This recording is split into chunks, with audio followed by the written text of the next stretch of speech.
Now with the main headlines.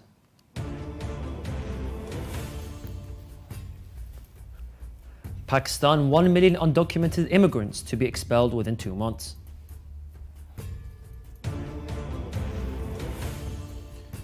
Two Shia scholars killed in Afghanistan as part of ongoing series of killings.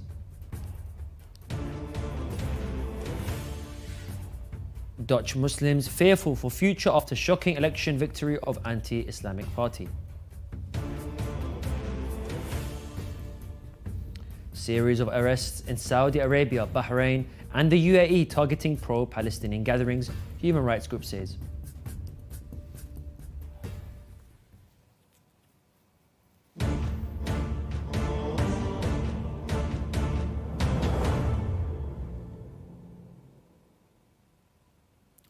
Assalamu alaikum wa rahmatullahi wa barakatuh, dear viewers. This is Yunus Dawood and you're watching Shia Waves live from London, only on Imam Hussein TV 3. The Pakistani government has initiated the second phase of deportations with the aim of expelling 1 million undocumented immigrants within the next 2 months. Figures from the United Nations High Commissioner for Refugees, the UNHCR, indicate that nearly 400,000 migrants have either been deported or voluntarily returned to Afghanistan since October the 1st. Simultaneously, the UNHCR has reiterated its plea to Pakistan, urging the country to hold deportations during the cold winter season.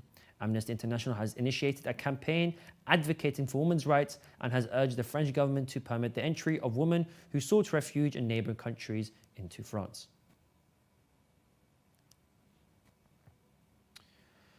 Afghan local sources reported that 2 Shia Hazara scholars in the city of Herat, including Hujjat al-Islam Khadim Hussein Hediyati and Hujjat al-Islam Rajab Akhlaqi, were shot dead by unknown gunmen on Thursday morning opposite the Gabriel Mosque.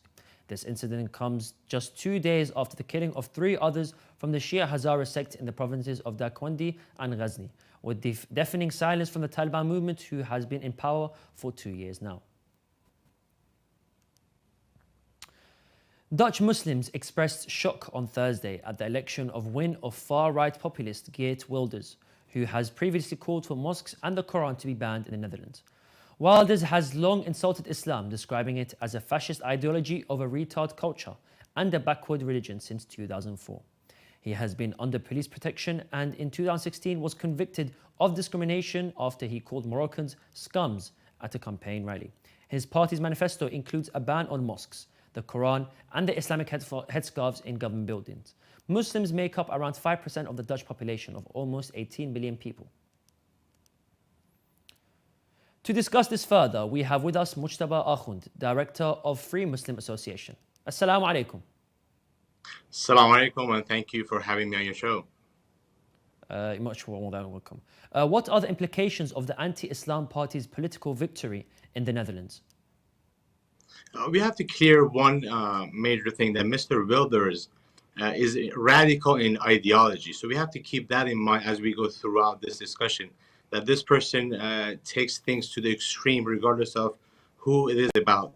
And secondly, we are not first nor the last that will go through this challenge in different countries. My few tips for Muslims in Netherlands is, and anywhere else in Europe, to one, become informed of the resources available to you from the government, from humanitarian organizations in your hometown. 2 is become part of your hometown and not just a guest who lives there, who works there, who has an income, may pay taxes. Become part of the thread of the country. Vote, go out there, advocate. So have your voice heard before things do happen. Because one major difficulty that I have seen is people live reactively, and that takes away the control from us owning our own story and writing our own story. So yes, of course, this is going to be tough times, but we're not the first minority going through tough times in Europe. There are other ethnicities and other people of faith. We have to reach out and find those people, because within using them as a resource and an advocate for our rights, collectively we gain minority rights. As you said, Muslims are 5%, and we are not the only 5%, And 5% is a big number. It's 18, more than 18 million people in the country. And we have a voice. We should be able to be informed and use that voice. I mean, in terms of Europe, are we looking at a wider Islamophobic landscape in Europe as well?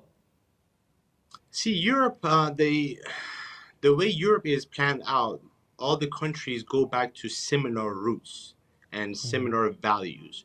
So when a taboo is broken in a country like Sweden, as we have seen, we have to be smart and be intelligent, understand that the taboo is broken there, and now there's an official having political party powers who may do similar things or allow things to happen, or just simply just turn a blind eye and look away when things happen against the minorities like us.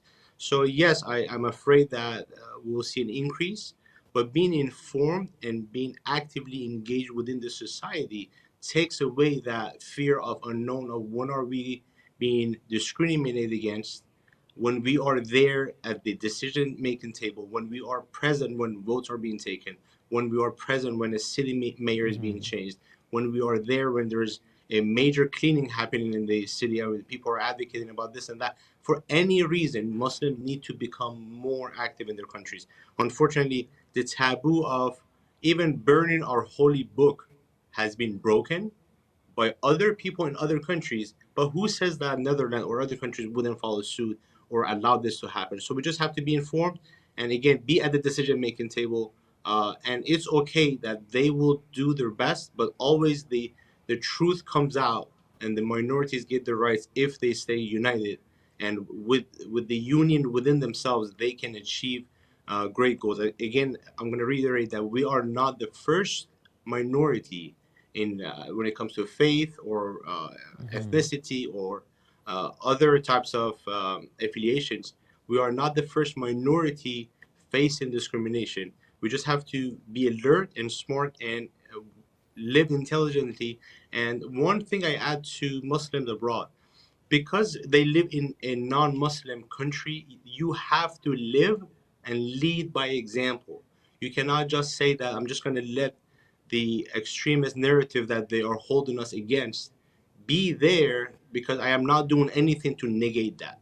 So I ask my fellow Muslims, men and women, to step up and lead, live and lead by example, because we need to write our own story and reduce discrimination as much as we can.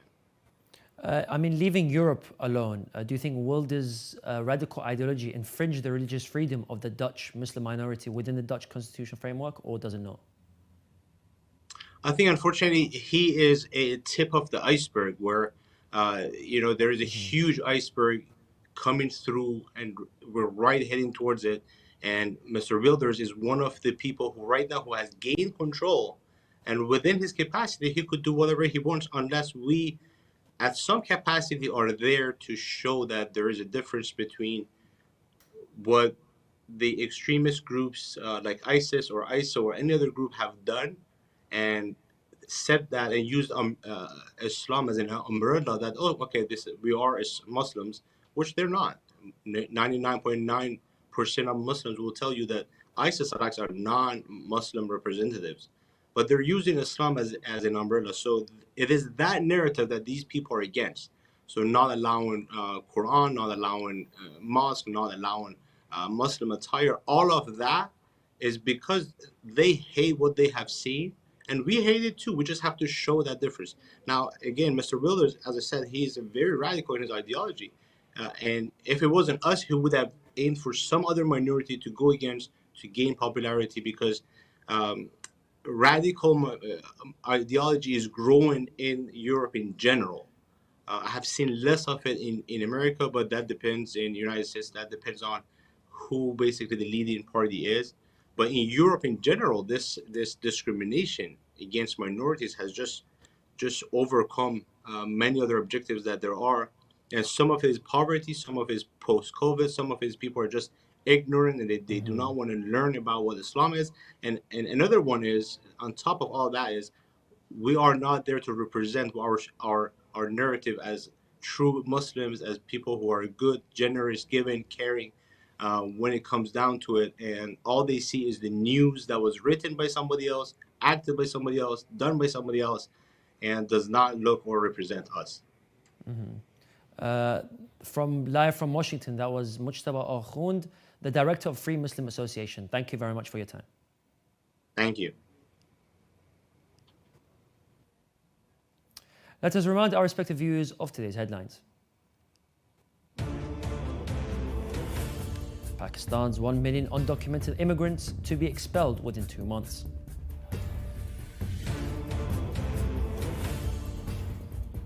Two Shia scholars killed in Afghanistan as part of ongoing series of killings.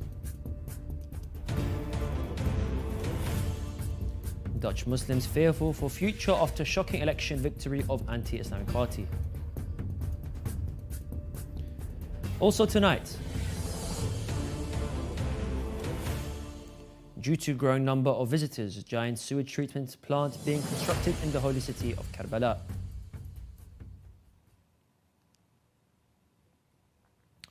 The Euro-Mediterranean Human Rights Monitor condemned the campaign of arrests that took place in Bahrain, the UAE and Saudi Arabia on the background of the right of freedom of expression in connection with the ongoing Israeli war in Gaza.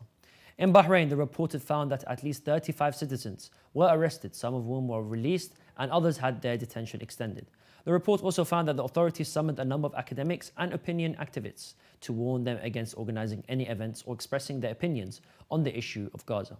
In Saudi Arabia, the report found that the authorities arrested a number of pilgrims to the holy places in Mecca and Medina on the background of their expression of solidarity with the Palestinian people, including people wearing the Palestinian keffiyeh.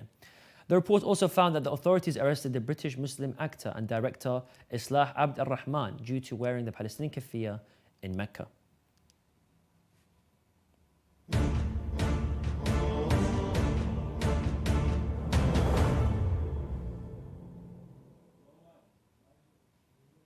And now we'll continue with some short news.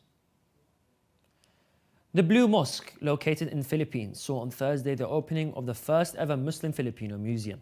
The National Commission on Muslim Filipinos, the NCMF, has helped establish the Marikina Cultural Museum that features the 13 ethno-linguistic tribes of Muslim Filipinos.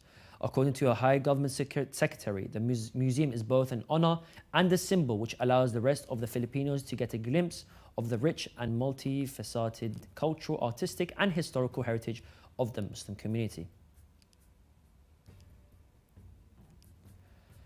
Imam Hussein Charity, based in London, collaborated yesterday with the APSOCs around London universities, hosted a program in which the world-renowned Dr. Sayyid Ammar Naqshawani gave a lecture and had an open Q&A for all Shia university students around London.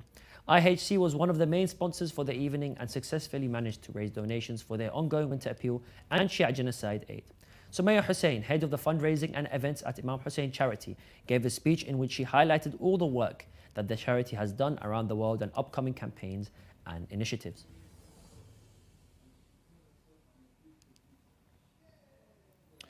Thursday saw the opening of the 4-day 9th World Halal Summit and 10th Organization of Islamic Cooperation, the OIC, Halal Expo in Istanbul, Turkey. This year's edition of the event is expected to see participation of more than 500 local and foreign companies from over 40 countries.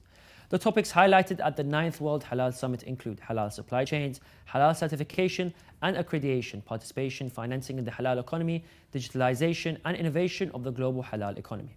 This event is taking place at the Istanbul Expo Center and is hoped to boost the $7 trillion worth of halal market. The death toll from heavy rains and floods in Somalia has climbed to 96, the National Disaster Management Agency of the African nation announced Thursday, adding that over 2 million people have been affected. The heavy rainfall in Somalia is expected to impact to 1.5 million hectares or 3.7 million acres of farmland. The Somali government has called on the local community and aid agencies to scale up their efforts in helping people affected in the El Nino-induced floods amid growing fears for a worsening crisis.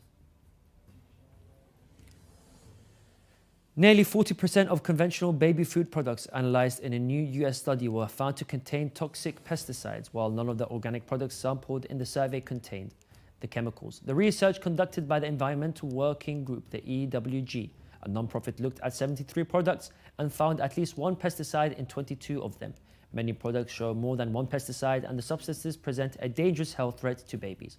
Researchers said that the health risk possessed by these products include cancer development, impaired fetal development, changes in immune system cells, disruption of hormones, as well as nervous and reproductive system damage.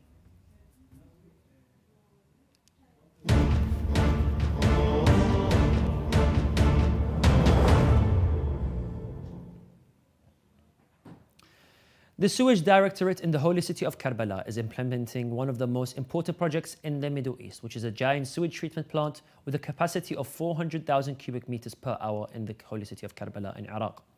This major project is being implemented to serve the millions of people who visit the city during the annual pilgrimages, as well as the population growth in the province in recent years.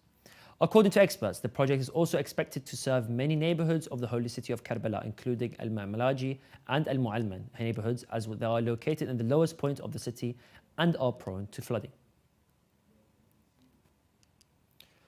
The authorities of the famous Indian industrial city of Kanpur, a part of the predominantly Shia-populated Uttar Pradesh province, held a public competition and a prize of a fully paid trip to the Holy City of Karbala.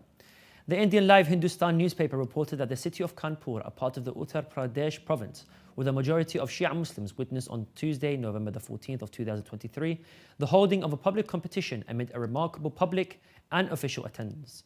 The report added that among the most prominent attendees were scholars from all over the country, including Maulana Qabi Saeed Dali and Maulana Amir Hamza Ashraf, as well as known as poets such as Ali Attar Rizvi, Sayyid Kabir Zaid, Haj Mansour Ali Rizvi and Ali Attar Rizvi, as well as academics and local officials. We have reached the end of today's Shia Wave show. Let's remind our dear viewers of today's headlines.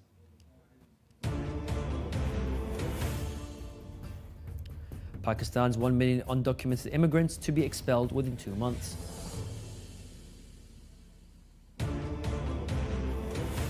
Two Shia scholars killed in Afghanistan as part of ongoing series of killings. Dutch Muslims fearful for future after shocking election victory of anti-Islam party.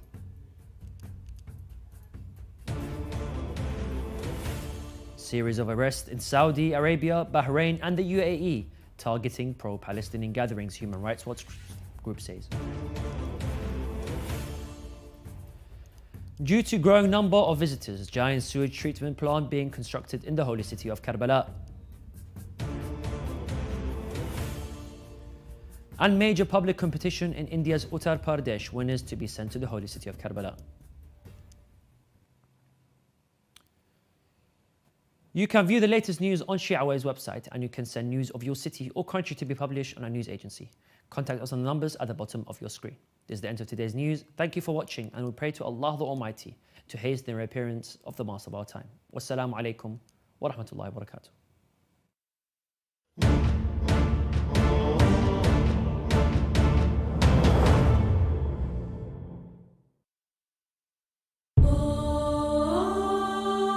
I am the sun, the star at the center of your universe.